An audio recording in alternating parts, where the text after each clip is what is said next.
Hey, good morning, family. Out on that walk again this morning. Wanted to talk about something that one of my brothers in the community, the KCL community, is dealing with right now. Something that I went through as well, and it really taught me this knowledge, or it became a precursor to me understanding this knowledge that I teach now. And that's having heart palpitations. He was saying that he ended up having to go to the doctor, and because he was having heart palpitations, he didn't know what was going on. And that really it struck me because the same thing happened to me years ago. This is I had just finished going through a divorce, and I had to move out of my house. Gave up my community, that I lived around, the people, everything. I had to give up so much. I was no longer living in the house with my kids anymore, and being a father was very important to me because I didn't have one growing up. He lived basically 5 miles away from me, but we just had no relationship. So I was dealing with all of that, and I was at work at that time as a manager for Barnes & Noble, so I had to do a lot of walking on the floor. And for about a week, it was like every day around the same time. It was probably around 1 or 2 o'clock in the afternoon. I would just almost faint. I would get weak. My heart would start beating, irregularly. And I was like, man, what the heck is going on?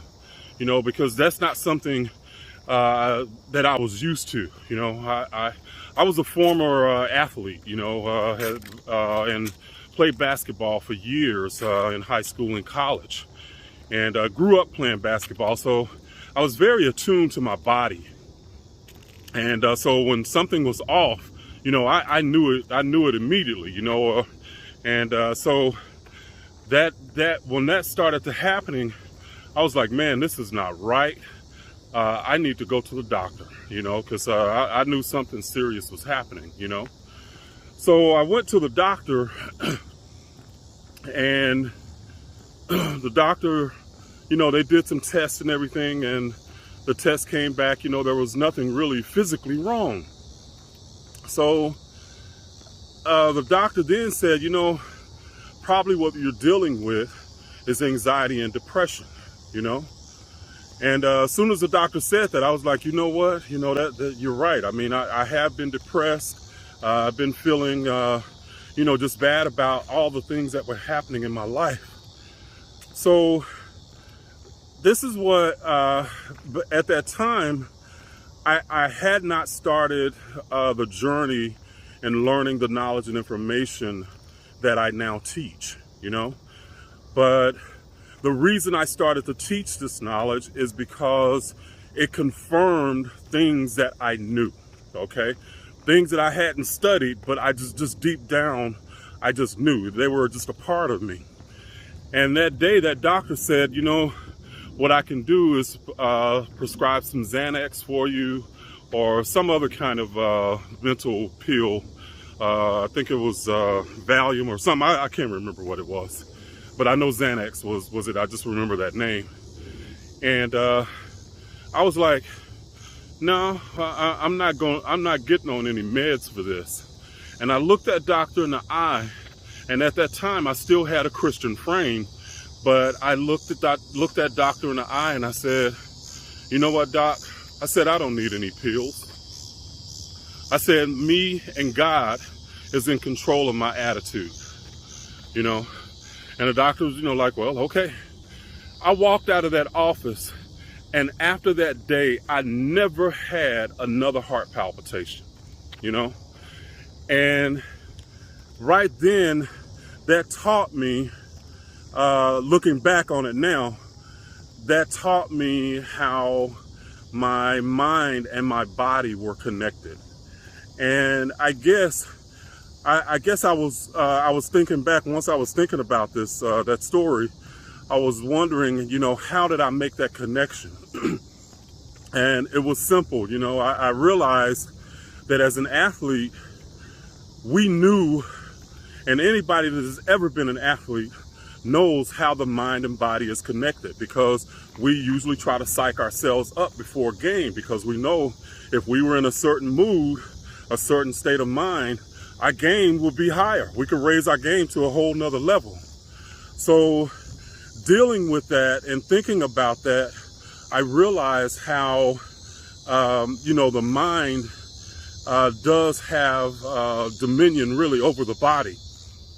And so when I'm saying, and I'm saying this because there was somebody made a comment on one of the videos that I just did recently about, I was telling one of the guys in the community, if you're deciding that you're going to take the perspective of a victim and look at all the things that are happening in your life as happening outside of you, I can't help you. Somebody took exception to that. And I'm trying to explain to you guys that might have seemed insensitive. And I don't mean to come across that way, but I know in my heart and in my soul that attitude matters. It matters to the nth degree. If your mind is not right, your body is not going to be right, and your world is not going to be right, And so I know how that connection works. So I'm not just like, again, just talking just to hear myself talk. Guys, I teach this stuff because it is something that I have lived through. This was, when I made that statement to that doctor, I had not yet begun to study the ideas that I do now. And I'm so glad that now that I study those ideas, because something that I knew intuitively, though the science of it just confirmed the ideas for me, and enabled me to put structure and tools around these ideas so that I could perform them when I need it. Because about 10 years later is when I went through my time that I lost everything I had, the first time, And by this time I had started studying these tools and using them, and it helped me through that time again, but I knew what I needed to do, So, my brother Henry, man, you having those heart palpitations? Brother, you got to change that attitude, man. You got to start looking at life a little bit differently. And you got to know that you are a creator, that you are a God in training, and that you can make your world, you can change your world on your own, okay? And you have the power to do that, and you got to know that. All right, so yeah, so all of this stuff, like I said, guys, it's just real for me, and it's I really teach it from a place of experience and not theory, so we are creators, and our perspective matters. The perspective that we choose about our life matters. And if you look at yourself as being helpless and powerless, your attitude is going to be totally different.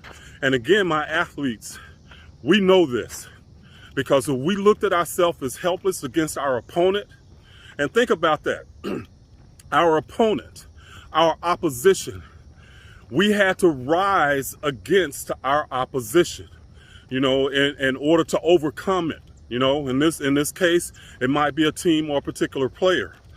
But we knew that attitude-wise, that we had to look at our opposition in a way, or look at ourselves in a way that we knew we could overcome our opposition.